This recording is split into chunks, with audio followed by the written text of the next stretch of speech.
ఉన్న బంగారాన్ని విడిపించి ఆ రోజు ఆన్లైన్ రేటుకే మేము కొంటాం. Sharma gold company. నమస్కారం, వెల్కమ్ టు సుమన్ టీవీ. నేను గీతాంజలి. మార్గశిర మాసం వచ్చేసింది. ప్రత్యేకంగా లక్ష్మీ పూజలు చేస్తూ ఉంటారు. అయితే మొదటి మార్గశిర గురువారం 5వ తారీఖున వచ్చిందండి. ఆ రోజున పూజ ఏ విధంగా చేయాలి, అలాగే లక్ష్మీ అమ్మవారిని ఎలా కొలుచుకోవాలి, ఆ రోజు పెట్టవలసిన నైవేద్యం కావచ్చు, పూజా విధానం కానీ, అలాగే పూజ చేసిన తర్వాత వాటిని ఏం చేయాలి, ఎందుకంటే మర్నాడు మళ్ళీ శుక్రవారం వచ్చింది కాబట్టి ఆ రోజున అమ్మవారిని కదిపేయచ్చు, ఇలా రకరకాల సందేహాలు మనకుంటాయి. ప్రత్యేకంగా చెప్తారు ఆ రోజున ఒక కథ అనేది మనం వినాలి, లేకుంటే మనకి అందుబాటులో ఉంటే గనక అది చదువుకోవాలి అమ్మవారిని పూజించిన తర్వాత అని అంటారు. అదే చాలా అరుదుగా దొరుకుతుంటాయి మన శాస్త్రాల్లో ఉన్నటువంటివి, మనం ఎవరి ద్వారానో విని కానీ ఇవి తెలుసుకోలేము. అలాంటి ఒక అరుదైన అతి ముఖ్యమైన కథ లక్ష్మీ అమ్మవారికి సంబంధించి ఈ వీడియోలో మనకి వివరించబోతున్నారు బ్రహ్మశ్రీ నందిభట్ల శ్రీహరి శర్మ గురువు గారు, ప్రముఖ జ్యోతిష్యులు. వారితో మాట్లాడి వివరాలు తెలుసుకుందాం. గురుగారు నమస్కారం అండి. వాగర్థావివ సంపృక్తౌ వాగర్థ ప్రతిపత్తయే జగతః పితరౌ వందే పార్వతీ పరమేశ్వరౌ. సదాశివసమారంభాం శంకరాచార్య మధ్యమాం అస్మదాచార్య పర్యంతం వందే గురు పరంపరాం. ఆదిత్యాయ చ సోమాయ మంగళాయ బుధాయ చ గురుశుక్ర శనిభ్యశ్చ రాహవే కేతవే నమః. శృంగేరి జగద్గురు పీఠాధిపతులకి, కంచి పీఠాధిపతులకి నమస్కారములు తెలియజేసుకుంటూ కార్యక్రమాన్ని ప్రారంభిద్దాం. మార్గశిర గురువారం మొదటిదండి, అంటే మొత్తం 4 ఈ మాసంలో మనం చూస్తున్నాం గురుగారు. అయితే 5వ తారీఖున మార్గశిర గురువారం, అందులోనూ లక్ష్మీ అమ్మవారిని చాలా చక్కగా పూజ చేసుకుంటూ ఉంటాం. ఆ రోజు విశిష్టత ఏంటో వివరించండి, అలాగే అమ్మవారిని ఏ విధంగా పూజించుకోవాలి. మార్గశిర మాసం మనకు భగవద్గీతలో కూడా విభూతి యోగంలో శ్రీకృష్ణ భగవానుల వారు ఏం చెప్పారంటే, అన్ని మాసాలలోకెల్లా మాసానాం మార్గశీర్షోహం అంటే మార్గశీర్షమే నేను, మార్గశిర మాసము నేను అని చెప్పడం జరిగింది. కాబట్టి ఇక్కడ వీక్షించేటువంటి ప్రేక్షకుల్లో మనకు కార్తీక మాసం శివకేశవులకి, శ్రావణ మాసం లక్ష్మీ అమ్మవారికి ఎలా అయితే మనం ఆరాధనోత్సవాలు, భాద్రపద మాసం పితృదేవతలకి, ఆశ్వీజ మాసం దుర్గా అమ్మవారికి ఏ విధంగానైతే మనం చేసుకున్నామో, ప్రత్యేకించి లక్ష్మీ అమ్మవారి కోసం చెప్పబడినటువంటి వ్రత నియమము ఈ మార్గశిర మాస లక్ష్మీ వార వ్రతం అంటారు. అంటే ఎందుకు గురువారం లక్ష్మీవారం అంటాం, శుక్రవారం ఎందుకు అనము అనంటే నవగ్రహాలలో ధనకారకుడు గురువు. కాబట్టి అట్టి గురువుకి సంబంధించిన వారం గురువారం రోజున ప్రత్యేకించి లక్ష్మీ యొక్క వారముగా చెప్పబడింది. లక్ష్మీవార వ్రతం అనేటువంటిది ఈ గురువారం నాడే చెయ్యాలని మనకు శాస్త్ర ప్రమాణము. కాబట్టి ఈ వ్రతాన్ని అందరూ కూడా ఆచరించవచ్చునమ్మా. అయితే ముఖ్యంగా ఈ లక్ష్మీవార వ్రతాన్ని ఎవరైతే ఆచరిస్తారో వాళ్ళకి సిరి సంపదలకి లోటు ఉండదు. భర్త యొక్క ప్రేమ అనురాగాలు వారికి ఖచ్చితంగా కలుగుతాయి. ఇంకా ముఖ్యంగా వివాహం కాని అమ్మాయిలు ఉంటారు కదమ్మా, ఆ వివాహం కాని అమ్మాయిలకి చక్కటి సుగుణవంతుడైనటువంటి, ధనవంతుడైనటువంటి, భోగ ఇంటిలో అనగా భోగవంతుడైనటువంటి ఇంట్లో కోడలిగా వెళుతుంది. కాబట్టి అన్ని రకాలుగా సౌభాగ్యంగా ఉంటుంది. ఈ సంబంధించినటువంటి లక్ష్మీవార వ్రతం విధానం ఎలా చేయాలి అనుకున్నప్పుడు ముఖ్యంగా గురువారం రోజున ఎవరైనా కానీ ఈ స్త్రీమూర్తి చెయ్యాలనుకునేటువంటి కన్య కానీ స్త్రీమూర్తి కానీ పొద్దున్నే 3 గంటల కల్లా బ్రహ్మ ముహూర్త కాలం కల్లా లేవాలి. లేచి చక్కగా ఇల్లంతా కూడాను శుభ్రపరచుకోవాలమ్మా. గోపంచకము, పసుపు, గళ్ళ ఉప్పు మంచినీటిలో వేసి వాటితో ఇల్లంతా కూడా ముందుగా ఇల్లంతా ఉడికేసేసి తరువాత చక్కగా ఆ నీటితో శుభ్రపరచుకోవాలి ఇల్లంతా, పూజా మందిరంతో సహా. ఆ రోజునే చేసుకోవాలండి, ముందు రోజు చేసుకున్నా పర్వాలేదా? ముందు రోజు చేసుకున్నా పర్వాలేదు, కానీ ఆ రోజునే లేచి చేసుకున్నా పర్వాలేదు, ఎటువంటి ఇబ్బంది ఏమీ లేదమ్మా. అయితే ఎలా ఉండాలి అని అంటే, ఆ చేసుకోదలిచినటువంటి కన్య కానీ ఆ గురువార వ్రతం భార్య అయినా కానీ భార్యాభర్తలు అందరూ కూడా సంతోషంగా ఉండాలట. అయ్యో ఎందుకు చేసుకుంటున్నామనే భావన లేకుండా ఉత్సాహంతో నేను అమ్మవారి అనుగ్రహం పొందడం కోసం చేస్తున్నానని చెప్పి ఉత్సాహంతో చేసుకోవాలట. ఎక్కడా కూడా కించిత్ లేశ మాత్రమైనా కానీ బాధపడకూడదట. ఇక తరువాత ఆ స్త్రీమూర్తి లేచిన దారభ్యత విధంగా ఇల్లు శుభ్రపరచుకొని ముందు రోజు అనగా 5వ తారీఖు గురువారం కదమ్మా, 4వ తారీఖు రోజున ముందు రోజు తలంటి స్నానం చేయాలి. షాంపూలు వాడకుండా కుంకుడుకాయ రసముతో, శీకాకాయ రసముతో స్నానం ఆచరించాలి ఆ స్త్రీమూర్తి. ఇక కేవలం చన్నీటిని మాత్రమే శిరస్సున వేసుకోవాలి. ఓపిక లేని వాళ్ళు వేడి నీటి పెట్టుకోవచ్చు. ఆ విధంగా కేవలం సబ్బు, షాంపూ ఎటువంటిది లేకుండా, తలని పట్టించకుండా కేవలం తలమించి స్నానం ఆచరించేసి చక్కగా పసుపు రాసుకొని ఆ యొక్క పూజా మందిరాన్ని సిద్ధం చేసుకోవాలి. పూజా మందిరం సిద్ధం చేసుకునేటువంటి సందర్భంలో చక్కగా గోడకు పెట్టుకుంటారు కదమ్మా, గోడకి శ్రీకారము స్వస్తికో ఓంకారము రాసి ఒక పీట అనగా అమ్మవారి లక్ష్మీనారాయణుడి యొక్క చిత్రపటం పెట్టుకోవాలి. కేవలం లక్ష్మీ అమ్మవారిని పెట్టకూడదు. వీక్షించేటువంటి ప్రేక్షకులు గమనించాల్సింది ఏంటంటే, ఇక లక్ష్మీ పూజ చేసుకుంటున్నాం కదా అని చెప్పి లక్ష్మీ అమ్మవారిని పెట్టుకుంటారమ్మా. లక్ష్మీ అమ్మవారి కాదు, నారాయణుతో సహమైనటువంటి అనగా నారాయణుతో కూడి ఉన్నటువంటి లక్ష్మీ అమ్మవారి చిత్రపటాన్ని పెట్టుకోవాలి. ఆ చిత్రపటం పెట్టుకొని ముందర కలశం పెట్టుకోగలిగేటువంటి ప్లేస్ ఉన్న పీటని మీరు చేసుకోవాలి. ఒకవేళ పీట లేదనుకున్నప్పుడు మామూలుగా ఒక చక్కటి తెల్లటి చిన్నపాటి మన గుడ్డ పెట్టుకోవచ్చు, చిన్న టవల్ అనేటువంటిది తెల్లది వస్త్రం పెట్టవచ్చు. ఇక ఆ అమ్మవారి ఫోటోకి అలంకారం చేసి పీట పెట్టుకుంటే 8 దిక్కులా కూడా అలంకారం చేసి ఆ పీట అంతా కూడా చక్కగా పసుపుతో అలికి, తర్వాత ఆ పీట మధ్యలో అష్టదళ పద్మం వేసి ఆ యొక్క అష్టదళ పద్మం మీద ఎర్రటి గుడ్డ గాని పసుపు గుడ్డ గాని పరిచి, అప్పుడు కొంత కలశం పెట్టేటువంటి దగ్గర కొంత బియ్యం ఒక వృత్తాకారంలో రౌండ్ షేప్ లో బియ్యాన్ని ఒక రాశిగా పోసి దాని మీద కలశం పెట్టాలి. కలశం పెట్టిన తర్వాత ఆ కలశంలో మీకు దగ్గరలో అందుబాటులో దొరికేటువంటి 5 చెట్ల యొక్క ఆకులను పెట్టవచ్చు. అనగా జామకాయ, సీతాకాయ, మారేడుకాయ ఆకులు ఉంటాయి కదా, కొమ్మలు అవి తీసుకోవచ్చు. లేదా పంచపల్లవాళ్ళు మర్రి, మేడి, జువ్వి, రావి, మోదుగా ఈ 5 వృక్షాలకు సంబంధించిన ఈ అందుబాటులో ఉండేటువంటి వాటినే కానీ ఆ వేసిన తర్వాత అందులో ఆ రాగి చెంబులో, ఎందుకంటే రాగి చెంబే వాడాలమ్మా, రాగి చెంబు లేకపోతే మనం ఇత్తడిది వాడొచ్చు, వెండిది వాడొచ్చు, బంగారం శక్తి ఉంటే బంగారు చెంబు వాడొచ్చు, ఏమీ లేని వాళ్ళు కుండైనా కానీ వాడొచ్చు. చిన్నపాటి ముంత మట్టి చిన్నపాటి మట్టితో చేసిన కుండ లాంటిది చిన్నది. ఇక అందులో ఒక పోక చెక్క, వెండిది చిన్న ముక్క, బంగారంది చిన్న ముక్క, ఒక 1/4 గ్రాము కూడా అవసరం లేదు, చిన్న ముక్క అంటే దొరుకుతుంది.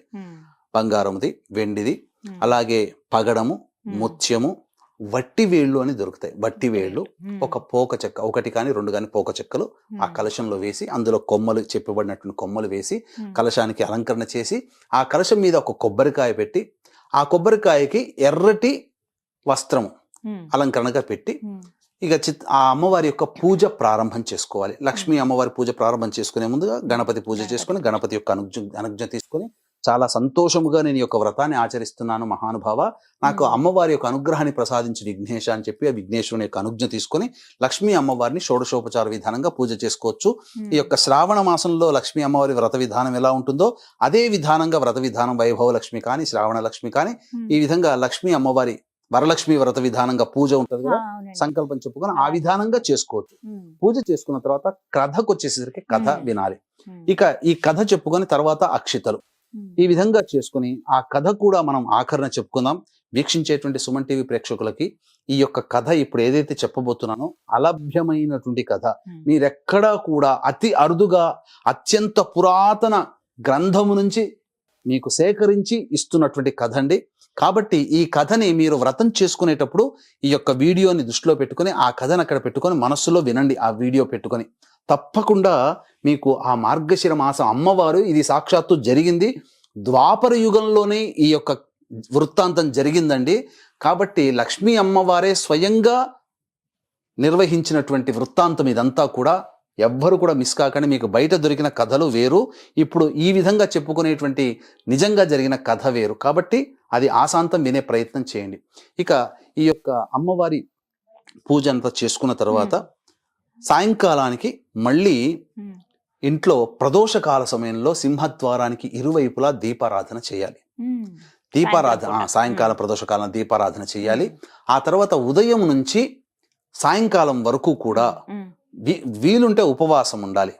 ఉండి దీపారాధన చేసి ఇప్పుడు చెప్పబడిన పూజా విధానం అంతా ఉంది కదమ్మా, అదంతా ప్రదోషకాల సమయంలో ఆచరించాలి. ఆచరించి ఈ యొక్క గురువారం రోజున ఎట్టి పరిస్థితుల్లో కూడా నూనెతో వండించినటువంటి పదార్థాలు భుజించకూడదు.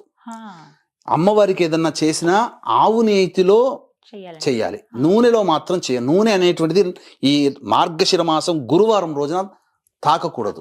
అసలు నూనెను తాకినా నూనెను కూడా పక్కకు పెట్టేయాలి. ఇక ఈ విధంగా చేసి ప్రదోషకాల సమయంలో ఈ చెప్పబడినటువంటి పూజా విధానంగా ఈ ఆచరణ చేయాలి. చేసి ఉపవాసం ఉంటారు కదా ఆడవాళ్ళు, తెల్లవారి ఆ యొక్క నైవేద్యం అంతా పెట్టి రాత్రి భోజనం చేసి మళ్ళీ తెల్లారి శుక్రవారం ఉంటుంది కదా, ఆ శుక్రవారం రోజున మళ్ళీ స్నానం ఆచరించి మళ్ళీ దీపారాధన చేసి అప్పుడు ఆ యొక్క కలశంలో ఉన్నటువంటి ఆ పూజ చేసిన విధానంలో అప్పుడు ఉద్వాసన చెప్పాలి. చెప్పి ఆ విధంగా పూజ పూర్తి చేసుకోవాలి. శుక్రవారం అయినా ఆ రోజు ఉద్వాసన చెప్పేయచ్చు. చెప్పుకోవచ్చమ్మా. అయితే అందులో మీరు ఇవి వేయమన్నారు కదండి, చిన్న బంగారం, అవునమ్మా. వెండి, అలాగే పోక చెక్కలు, పగడం, ఇవన్నీ వేయమన్నారు కదా, మరి వాటిని ఏం చేయాలి? ఆ రోజున ఆ పూజ విధానం అంతా ఉంది కదమ్మా, ఆ రోజున ఆ నీళ్లు అవన్నీ కూడా ఎవరి తొక్కని ప్లేస్ లో వేసేసి పోక చెక్క మినహా, వట్టివేళ్ళు మినహా మిగిలిన బంగారము, వెండి, ఇవన్నీ పగడము, ముత్యం ఇవన్నీ ఉన్నాయి కదా, అవి మళ్ళీ భద్రపరుచుకొని మళ్ళీ 2వ గురువారానికి చేసుకోవాలమ్మా. ఆ రోజుకి చేసుకోవాలి. ఆ విధంగా 3-4 గురువారాలు కూడా ఆ వాటిని వాడవచ్చు. కాకపోతే ఇక్కడ కొన్ని నియమాలు అనేటువంటివి పాటించాలమ్మా స్త్రీమూర్తి. ఏంటండి ఆ రోజు నియమాలు పాటించేటప్పుడు ముఖ్యంగా ఎప్పుడు కూడా కోపం అనేటువంటిది ఉండకూడదు, విసుగు అనేటువంటిది ఉండకూడదు. అత్తమామల్ని గౌరవంగా చూడాలి, భర్తని ప్రేమగా చూడాలి, కడుపున పుట్టిన సంతానం అయినా కానీ కోపగించుకోకూడదు. ఇది నియమం. ఆ రోజున ఎటువంటి పరిస్థితుల్లో కూడా కోపం అనేది రాకూడదు. ఇక ముఖ్యంగా ఆ ఇంట్లో ఆ గురువారం వ్రతం చేసేటువంటి రోజున ఇక మురికి బట్టలు అంటూ ఉండకూడదమ్మా. ఆ రోజున ఇక గోళ్ళు, మన జుట్టు గోక్కోవడం కానీ, గోళ్ళు కత్తిరించుకోవడం కానీ లాంటివి చేయకూడదు. ఆ మార్గశిర మాస గురువారం రోజున ఇక దాంపత్యము పనికిరాదు, బ్రహ్మచర్య వ్రతాన్ని ఆచరించాలి. ఇక అన్నిటికంటే ముఖ్యంగా మధ్యాహ్నం పూట నిద్రపోకూడదు, ప్రదోషకాల సమయంలో విసుక్కోకూడదు, ముఖ్యంగా అబద్ధాలు ఆడకూడదు. ఆ గురువారం రోజున చాలా మటుకు మౌనాన్ని ఆశ్రయించాలి. భోజనం చేసేటప్పుడు కూడా ఈ యొక్క గురువారం రోజున తూర్పు వైపున తిరిగి కానీ, ఉత్తరం వైపు తిరిగి కానీ కూర్చొని భోజనం చేయాలి. ఇది విధానంగా చెప్పబడి ఉందమ్మా. అమ్మవారికి పెట్టినటువంటి నైవేద్యాన్ని భుజించవచ్చు. ఉపవాసం ఉంటే ఆ రోజులో ఎట్టి పరిస్థితుల్లో కూడాను నూనెను తాకకూడదు. దీపారాధన నూనెతో చేయొద్దండి, నూనెతో చేయకూడదు, ఆవు నెయ్యితోనే చేయాలి. నూనె అనేటువంటిది ఈ గురువారం రోజున స్పృశించకూడదమ్మా. ఇక ముఖ్యంగా ఆ యొక్క ఈ 4 వారాలు ఈ విధంగా చేసిన తర్వాత 5వ వారం పుష్యమాసంలో వస్తుంది. 5వ వారం కూడా ఈ మార్గశిర మాసం అయిపోయింది కదా అని కాకుండా పుష్యమాసంలో వచ్చే గురువారం రోజున కూడా ఆచరించి, ఆ తదనంతరం ఒకరికి కానీ, ముగ్గురికి కానీ, 5గురికి కానీ, 7గురికి కానీ ముత్తైదులను పిలిపించుకొని లేదా బాలికల్ని పిలిపించుకొని పూజ చేసి లక్ష్మీ స్వరూపముగా భావించి వారికి వాయనం ఇవ్వాలమ్మా. ఇంకా స్త్రీ అలంకరణ వస్తుంటే అద్దము, దువ్వెన, కాటుక, గాజులు, రవిక బట్ట, పూలమాల, పసుపు, కుంకుమ ఇలా అవి ఇవ్వవచ్చమ్మా. ఈ విధంగా ఏ వ్యక్తి అయితే, ఏ స్త్రీమూర్తి అయితే చేస్తుందో ఆ స్త్రీమూర్తికి తప్పకుండా సిరి సంపదలతో పాటు వైభవపేతమైనటువంటి జీవితం అనేటువంటిది ఉంటుంది. తరతరాలకి కూడా, భవిష్యత్తులో వచ్చే జన్మలో కూడా లక్ష్మీ అనుగ్రహ ప్రాప్తి అవుతుంది. ఎందుకంటే ఇప్పుడు మనం చెప్పుకోబోయే కథలో జరిగిన వృత్తాంతం ఇది. లక్ష్మీ అమ్మవారి అనుగ్రహం వచ్చే జన్మలో కూడా కలిగిందనడానికి ఈ కథలో వృత్తాంతం ఉంటుందమ్మా. కాబట్టి జాగ్రత్తగా వినండి ఈ కథంతా కూడా. ఇక వీక్షించేటువంటి ప్రేక్షకులకి గమనిక, ఈ యొక్క సంబంధించినటువంటి కాశీ క్షేత్రంలో డిసెంబర్ 15వ తారీఖు రోజున దత్త జయంతి సందర్భంగా జాతకరీత్యా కలుగు విద్య, వివాహ, ఉద్యోగ, దాంపత్య, సంతాన, అనారోగ్య సమస్యల నివారణకి మరియు గోచారీత్యా కలుగు వృషభ, మిథున, కర్కాటక, సింహతులు, వృశ్చిక, మకర, కుంభమీన రాశిలో జన్మించిన వారికి శనిదోష పరిహారార్థమై సర్వదోష గోచారీత్యా కలుగు వృషభ, మిథున, కర్కాటక, సింహతులు, వృశ్చిక, మకర, కుంభమీన రాశిలో జన్మించిన వారికి శనిదోష పరిహారార్థమై సర్వదోష నివారణ పూజలు, హోమాలన్నిటి పర్ హెడ్ 1500 రూపాయలకి చేయించడం జరుగుతుంది. యముని ప్రీతి కోసం యమహోమం కూడా జరిపించడం జరుగుతుంది. అవకాశం ఉన్న వాళ్ళు కార్యక్రమ తదనంతరం కాంటాక్ట్ చేసి మీ గోత్రనామాలు నమోదు చేసుకోవచ్చు. ఇక కథలో గనక వెళ్ళినట్లయితేనమ్మా, చక్కగా పూర్వం ద్వాపర యుగంలో జరిగిందని చెప్పాను కదమ్మా. ద్వాపర యుగంలో సౌరాష్ట్ర దేశాన్ని పరిపాలించే భద్రశ్రవ అనే మహారాజు, గొప్ప నీతివంతమైన మహారాజు. ఆయనకి సురత్ చంద్రిక అనేటువంటి భార్యామణి ఉంది. మహా ఇల్లాలు, పతివ్రత. ఆమెకి 7గురు కొడుకులు, ఒక అమ్మాయి, శ్యామ బాల ఆమె పేరు. చక్కగా ఈ యొక్క రాజ్యాన్ని పరిపాలిస్తున్న సందర్భంలో ఒకానొక సమయంలో వైకుంఠంలో ఉన్నటువంటి విష్ణు భగవాన్ దగ్గర పాదాలను ఒత్తుతూ ఉన్నటువంటి అమ్మవారు కోరిక కలిగింది. ఈ యొక్క రాష్ట్రంలో, ఈ యొక్క ప్రపంచంలో ఎవరు ఈ మార్గశిర మాసంలో ఆచరిస్తున్నారు, మీకు మార్గశిర మాసం అంటే ఇష్టం కదా, కాబట్టి నన్ను ఎవరు అర్చిస్తున్నారో ఒకసారి అంతా కూడా నేను పరికించి వస్తానని చెప్పి భర్త దగ్గర అనుమతి తీసుకొని ఆ మహాలక్ష్మి భూలోకానికి వచ్చింది. అనేక దేశాలు తిరుగుతూ ఈ సౌరాష్ట్ర దేశం కూడా వచ్చింది. ఎందుకంటే ఈ లక్ష్మీ అమ్మవారి పూజకి ఈ భద్రశ్రవ అనేటువంటి ఒక మహారాజు మరియు సురచంద్రికకు సంబంధించినటువంటి పూర్వజన్మతో సంబంధం ఉన్నది లక్ష్మీ అమ్మవారి యొక్క వృత్తాంతం. కాబట్టి ఆ యొక్క రాజు కోట దగ్గరికి రాగానే దాసదాసీలందరూ అడ్డుకున్నారు, ఎవరమ్మా నువ్వు అని చెప్పి. వృద్ధ స్త్రీ బ్రాహ్మణ వేషంలో వచ్చింది అమ్మవారు. అంటే నేను సంబంధించినటువంటి పూర్వంలో వీరు ఒక వ్రతం చేశారు, కాబట్టి ఆ వ్రతం అనేది మళ్ళీ ఈ జన్మలో చెయ్యలేదు, ఈ వ్రతాన్ని ఆచరింప చెయ్యాలి అని చెప్పి తెలపడం కోసం వచ్చానమ్మా అని చెప్పగా ఆ పరిచారిక ఏం చేసిందంటే సురచంద్రికకి అందించింది రాణికి.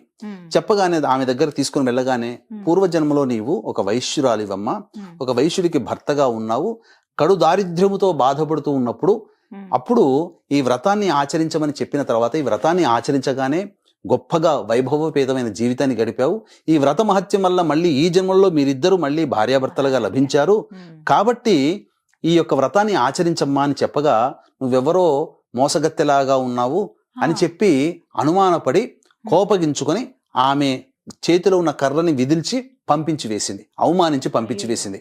అన్న తర్వాత, నువ్వు నన్ను పొమ్మంటావా, ఇక నేను నీ దగ్గర ఉండనులే అమ్మా అని చెప్పి వెళ్ళిపోతుంది. వెళ్ళిపోతున్నప్పుడు ఆ ద్వారం దగ్గర ఆ కూతురు శ్యామబాల పట్టుకొని అడుగుతుంది, ఏంటమ్మా ఏం జరిగింది, ఇంతగా బాధపడుతూ వస్తున్నావు అంటే, ఫలానా ఇట్లా మీ అమ్మగారు ఇట్లా చేసిందమ్మా, వ్రతం ఆచరించమని చెప్పాను, అయినా ఆచరించలేక నన్ను అనుమానించి నన్ను అవమానించి పంపించిందంటే దానికి ఏమి బాధపడకమ్మా అని చెప్పి, ఎలా ఆచరించాలి నాకు చెప్పమ్మా, నేను చేస్తాను అని చెప్పి ఆ యొక్క వృద్ధ స్త్రీ ఆ అమ్మాయికి వ్రత విధానం అంతా చెప్పి అమ్మాయి చేత ఆచరింపచేసింది. అయితే ఇక్కడ జరిగినటువంటి కథలో ఉన్నటువంటి ట్విస్ట్ ఏంటంటేనమ్మా, ఎప్పుడైతే లక్ష్మీదేవిని అవమానించి పంపిందో ఆమెకి క్రమంగా వైభవపేతన రాజ్యం అంతా కూడాను వైభవం అంతా పోయింది. ఈ శ్యామబాల కూతురు ఉంది కదా, ఆచరించినటువంటి విధానం చేత పక్కన పొరుగు రాజ్యంలో ఉన్నటువంటి, చెప్పాను కదా ఈ వ్రతం ఆచరిస్తే వైభవపేతమైనటువంటి భర్త లభిస్తాడు అని, పక్క రాజ్యంలో గొప్ప సంపన్న కుటుంబంలో ఉన్నటువంటి రాజు యొక్క కొడుకు మూలాధర్, ఆ మూలాధర్కి ఇచ్చి వివాహం చేయడం జరిగింది. ఆమె కన్య వెళ్ళిపోయింది. ఇక్కడ వీళ్ళకి క్రమంగా పూర్తిగా రాజ్యం అంతా నశించిపోయి బీదరికానికి చేరుకున్నారు. కానీ అక్కడ మాత్రం ఈ వృద్ధ స్త్రీ బ్రాహ్మణ చేసినటువంటి ఉపదేశ ప్రకారము మార్గశిర మాసంలో లక్ష్మీ వ్రతాన్ని ఆచరిస్తున్న కారణం చేత దినదిన ప్రవర్ధమానమవుతూ చక్కగా వైభవపేతమైన జీవితాన్ని సిరి సంపదలతో గడుపుతుంది అమ్మాయి. తర్వాత ఒక రోజున ఈ దారిద్ర్యాన్ని అనుభవిస్తున్నటువంటి భార్యాభర్తలు ఎందువల్ల కలిగింది అని చెప్పి బాధపడుతూ, అయినా మన అల్లుడు చాలా గొప్ప ధనికుడు అయ్యాడు, రాజు అయ్యాడు కదా, మరి మన అమ్మాయి కోడలు అయ్యింది కదా, ఒకసారి వెళ్ళి వాళ్ళ దగ్గర ఉన్నటువంటి వెళ్ళి బంగారాన్ని తీసుకుని వద్దాం, ఏదైనా కొంత ధనం సహాయం చేయమని అన్నప్పుడు చక్కగా ఆ రాజ్యం వెళ్తారు. వెళ్ళిన తర్వాత ఆ రాజ్యంలో ఒక కొలను దగ్గర స్పృహ తప్పి పడిపోతారు. ఆ పరిచారికలు చూసి నీళ్లు చల్లి లేపిన తర్వాత, ఎవరండి మీరు, చూస్తేనేమో రాజులాగా ఉన్నారు కానీ భిక్షగాడిలాగా మీ యొక్క వస్త్రధారణ ఉంది అని అంటే, నేను పలానా అమ్మాయి తండ్రిని అని చెప్పగానే, అయ్యో మా రాణిగారి తండ్రి మీరు అని చెప్పి పరుగున వెళ్ళి ఆ యొక్క శ్యామబాలకి చెప్పడం జరిగింది. చెప్పిన తర్వాత నా తండ్రి ఇంతటి దీనస్థితిలో ఉన్నాడా అని చెప్పి బాధపడుతూ వస్త్రములు, చక్కగా నగలు అన్ని కూడాను రథం ఇచ్చి పంపించింది. ఇంటికి తీసుకురాగానే చక్కగా ఆదరించి కడుపు నిండా భోజనం పెట్టి ఒక బిందె నిండా బంగారము ఇచ్చి తల్లికిమ్మని చెప్పి పంపించింది.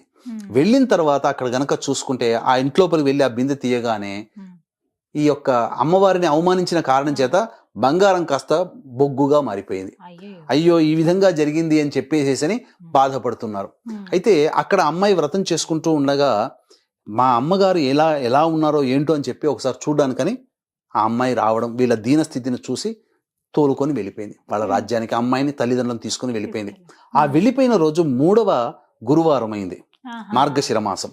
కాబట్టి ఆ తల్లిని కూర్చోబెట్టి, అమ్మా నీవు ఆ రోజున అమ్మవారు వచ్చి స్వయంగా వచ్చి చెప్పినా నువ్వు వినకుండా వచ్చి ఈ విధంగా చేశావు, కాబట్టి నీవు తప్పకుండా ఈ వ్రతాన్ని ఆచరించమ్మా అని చెప్పి దగ్గర కూర్చోబెట్టుకొని ఈ తల్లితోని ఈ వ్రతాన్ని ఆచరింపచేసింది. ఈ వ్రతాన్ని ఆచరింపచేసినటువంటి కారణం చేత, నైవేద్యం తీసుకున్నటువంటి కారణం చేత ఆ యొక్క వైభవపేతమైన కోల్పోయిన రాజ్యం అంతా కూడాను ఆవిడకి, ఆ తల్లిదండ్రులకి ఇద్దరికి తిరిగి వచ్చింది. అంత సంతుష్టులై ఉన్నారు, చాలా ఆనందంగా చక్కగా ఉన్నారు. తర్వాత తన యొక్క తల్లిగారింటికి వెళ్ళి మళ్ళీ 4వ వ్రతాన్ని అక్కడ ఆచరించింది కూతురు. 3వ గురువారం ఏమో తల్లిని తీసుకుని ఆచరించింది. 4వ వ్రతం అక్కడ చేసి ఐదో వ్రతం మళ్ళీ ఇంట్లో ఉద్యాపన చేసుకోవాలి కదా. వెళుతూ ఆ ఇంటిలోని కొద్దిగా గళ్ళ ఉప్పుని తీసుకొని వచ్చింది. అంటే లక్ష్మీప్రదం. గళ్ళ ఉప్పు అంటే లక్ష్మీప్రదం కదమ్మా. తర్వాత ఆ విధంగా భర్త భోజనం చేస్తున్నప్పుడు అంత చప్పగా ఉంది ఏంటి పదార్థాలు అని చెప్పి అని అంటుంటే, ఇంట్లోంచి తల్లిగారి ఇంట్లోంచి తీసుకుని వచ్చినటువంటి ఆ యొక్క గళ్ళ ఉప్పుని కొద్దిగా వేయగానే అది పంచభక్ష పరమాన్నమైనటువంటి మంచి షడ్రుచులతో సమానమైనటువంటి భోజనం చేయడం జరిగింది అప్పుడు. ఆ విధంగా ఏంటనంటే లక్ష్మీ అమ్మవారు అంటే ఇక్కడ ఉప్పు అనేది ఎందుకు చెప్పబడిందనంటే, అన్నీ వేసి చూడు నన్ను వేయకుండా వేసి చూడు అని చెప్పి చెప్తుంది ఉప్పు. అంటే ఎంత గొప్పగా వండినా ఉప్పు లేకపోతే ఆ పదార్థానికి రుచి రాదు. కాబట్టి ఉప్పు అంటే లక్ష్మీ స్వరూపం. ఈ వ్రత కథ ద్వారా తెలుసుకోదలసినటువంటి ఏంటంటే, లక్ష్మీ వారి వ్రతాన్ని చక్కగా ఆచరించినటువంటి వాళ్ళకి సిరి సంపదలు, చక్కగా వైభవపేతమైన ఆనందకరమైన జీవితం పొందుతారు. ఉప్పు అనేటువంటిది ఎందుకు ఇక్కడ చెప్పబడి ఉందనంటే, అన్ని రుచులలోకెల్లా అనగా ఉప్పే ప్రధానం. కాబట్టి లక్ష్మీ ప్రధానం అనేటువంటి ఒక సంజ్ఞ ఇక్కడ మనం తెలుసుకోవాలి.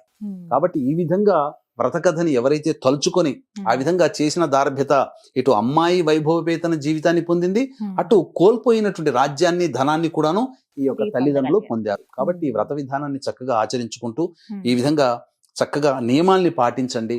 చింపిరి జుట్టుతో ఉండకూడదమ్మా. అలాగే పూజ చేసుకునేటప్పుడు స్త్రీమూర్తి ఆఖరణ చాలా మంది జడలు విరబూసుకొని చేస్తారు. కానీ లక్ష్మీ అమ్మవారికి మహా కోపం వస్తుందట. ఆ సమయంలో ఒక ముడిన్నా వేసుకోవాలట, ఆఖరణ కొంగుముడిలాగా వేసుకొని చక్కగా చేసుకొని పూజ చేసుకొని ఉన్నటువంటి స్త్రీమూర్తి లక్ష్మీ అనుగ్రహ ప్రాప్తురాలు అవుతుందని చెప్పడంలో ఏమాత్రం సందేహం లేదు. సందేహం గురుగారు, మీరు నాకు చెప్పేటప్పుడు కన్యలు గాని స్త్రీమూర్తులు ఎవరైనా అన్నారు, వితంతువులు ఈ మార్గశిర గురువారం లక్ష్మీ అమ్మవారిని పూజించుకోవచ్చా, లేకపోతే ప్రత్యేకమైన విధానం ఏమన్నా ఉందా? ఇక్కడ ప్రధానంగా వితంతుల విషయానికి వచ్చేటప్పుడు తులసి చెట్టు దగ్గర కలశం లేకుండా తులసి చెట్టు దగ్గర ఈ యొక్క వ్రతాన్ని కూడాను ఆచరించవచ్చునమ్మా. ఎందుకంటే భవిష్యత్తులో దీర్ఘ సౌమంగళిత కలిగినటువంటి జీవితాన్ని పొందాలి. ఎందుకంటే మనకు కర్మవశాత్తు అవి కొన్ని తగులుతాయమ్మా, జీవితంలో కొన్ని వస్తాయి. అంత మాత్రం చేత చేసుకోకూడదని ఎక్కడ నియమం లేదు. కాకపోతే విధానంలో కలశం అనేటువంటిది పెట్టుకోకుండా తులసి చెట్టు దగ్గర ఈ యొక్క షోడశోపచార విధానంగా చేసుకోవచ్చు, కలశం లేకుండా చేసుకోవచ్చు. ఈ కథ ఏదైతే ఉందో అది వినొచ్చు, ఇదన్నీ వినొచ్చునమ్మా, కథ వినొచ్చు. మిగతా అంతా యథావిధిగా చేసుకోవచ్చు ఆ రోజున. ఇప్పుడు నూనె తగలద్దు అన్నారు కదండి, ఎటువంటి నైవేద్యం పెట్టాలి మరి అమ్మవారికి? ఏదైనా కానీ ఆవు నేతిలో వేయించినటువంటి ఈ యొక్క మొదటి గురువారం రోజున పులగం నైవేద్యంగా పెట్టాలి. పులగం వండేటప్పుడు కూడా ఆవు నేతే ఉండాలి, తాలింపు పెడతాం, ఆవు నేతితో పెట్టాలి. అది తప్పకుండా ఆ యొక్క దీపారాధనలో కూడా ఈ ఆవు నెయ్యినే వాడాలి తప్ప శుద్ధమైన ఆవు నెయ్యి దొరికితే వాడితే అదే మంచిది. లక్ష్మి ఫోటో అన్నారు కాబట్టి లక్ష్మీదేవి విష్ణుమూర్తి ఇద్దరు ఉన్నది తీసుకోవాలమ్మా. లక్ష్మీనారాయణుని మొదలుగా నారాయణుని అర్చించుకొని తర్వాత ఈ విధంగా చేయాలి. తర్వాత ఏంటంటే శుక్రవారం రోజున శ్రవణ నక్షత్రం వస్తుంది. ఈ శ్రవణ నక్షత్రం విష్ణుమూర్తికి సంబంధించినటువంటి నక్షత్రం కాబట్టి ఈ విష్ణుమూర్తికి సంబంధించినటువంటి నక్షత్రం కావున ఆ రోజున నారాయణుని కూడా అర్చించే విష్ణు సహస్రనామ పారాయణం తెల్లవారి శుక్రవారం రోజున చేసిన చాలా విశేషం ఉంది. మళ్ళీ మార్గశిర మాసంలో శ్రవణ నక్షత్రం లేదు కాబట్టి ఆ రోజు కూడా విశేషం చేసుకోవచ్చు. గురువు గారు 5 వారాలు అన్నారు మీరు, అప్పుడు ఉద్యాపన చేసేసుకోవచ్చని. కానీ ఆటంకం వస్తే మధ్యలో మహిళలకి అప్పుడు పరిస్థితి ఏంటండి? ఎలా స్త్రీలకి ఋతుపరంగా ఏమన్నా ఆటంకాలు వచ్చినప్పుడు దాన్ని ఆపకూడదమ్మా. కన్న కూతురుతోనైనా అత్తగారితోనైనా తల్లిగారితోనైనా కానీ ఈ యొక్క వ్రతాన్ని ఆచరింప చేయాలి. అవి కూడా కుదరని పక్షంలో అవి కూడా కుదరని పక్షం అంటూ ఉండదు. ఎవరైనా ఉంటారు కదమ్మా, సొంత చెల్లెలైనా ఎవరైనా కానీ చేయవచ్చు, భర్తతోనైనా కానీ చేయించవచ్చు. ఈ వ్రతం మాత్రం ఆపకూడదు. 5 వారాలకు మాత్రం ఉద్యాపన చేయాలి. ఇలాగే ఏ వారానికి ఆ వారం చేసుకోవాలి, సెపరేట్ గా ఉంటుంది కదండి. చక్కగా వివరించారు గురుగారు, ధన్యవాదాలండి. సర్వం శ్రీ ఉమామహేశ్వర పరబ్రహ్మార్పణమస్తు.